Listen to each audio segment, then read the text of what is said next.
bonsoir, vous êtes effectivement sur la chaîne de Maurice Douda, il est 19h, c'est Magie Jazzy, donc allons-y.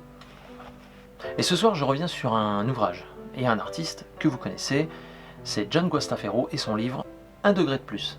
Ce livre, vous pouvez évidemment le trouver chez CC Magic, ainsi que les jeux de cartes que j'utilise, comme par exemple les Stone, mais surtout les Oil, allez-y, c'est une super qualité, donc n'hésitez pas à contacter France. De toute façon, je vous mets les liens dans la description. Ce soir, l'effet que j'ai décidé d'extraire du livre, c'est les rois quantiques. Donc un très beau voyage qui marche très très bien sur le grand public, mais également sur les magiciens. Notre partenaire Guy et Jeux, ce soir, nous présente un jeu qui s'appelle Stellar. C'est de Matt Riddle et de Ben Beachback. Alors, on peut y jouer de deux, c'est seulement en duo, c'est 2 joueurs uniquement. Les parties durent 30 minutes et à partir de 8 ans et plus. Les points forts du jeu, eh bien, c'est que les règles sont très très simples.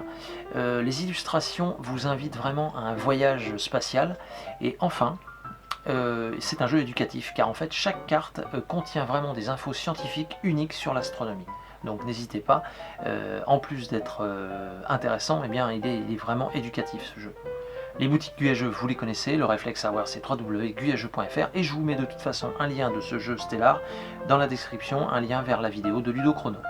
Pour la magie, c'est évidemment CC Magic qui commercialisera mon jeu de cartes avec Guy et Jeux aussi, mais ça on vous en parlera bientôt. Je vous laisse donc avec les rois quantiques en vous souhaitant un très bon visionnage, un très bon samedi soir, bonne magie et à la semaine prochaine. Ciao.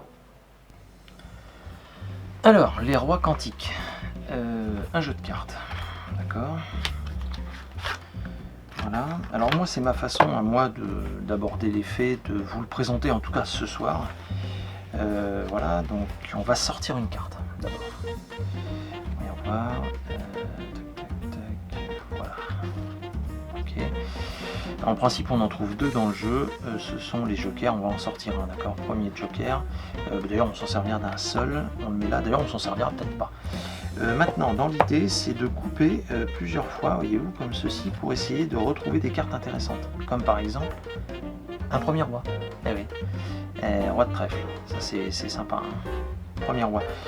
Tenez, deuxième roi, comme ceci, et normalement, on tombe dessus, voilà, juste en coupant. Deuxième roi noir, ouais, c'est bien ça.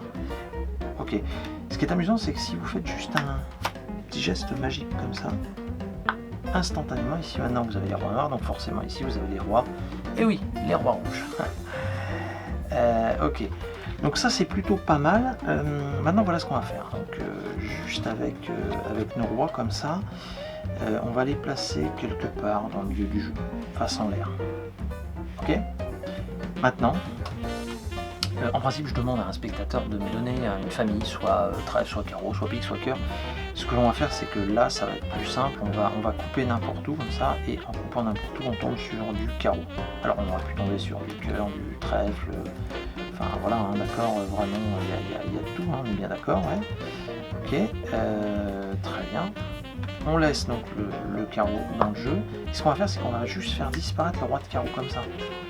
Et instantanément, effectivement, si on vérifie, on n'a plus que 3 rois face en l'air. Effectivement, pas de roi de carreau. Non, mais je vous rassure tout de suite, depuis le départ on a un joker, ce qui nous permet de nous en sortir. Bonne soirée.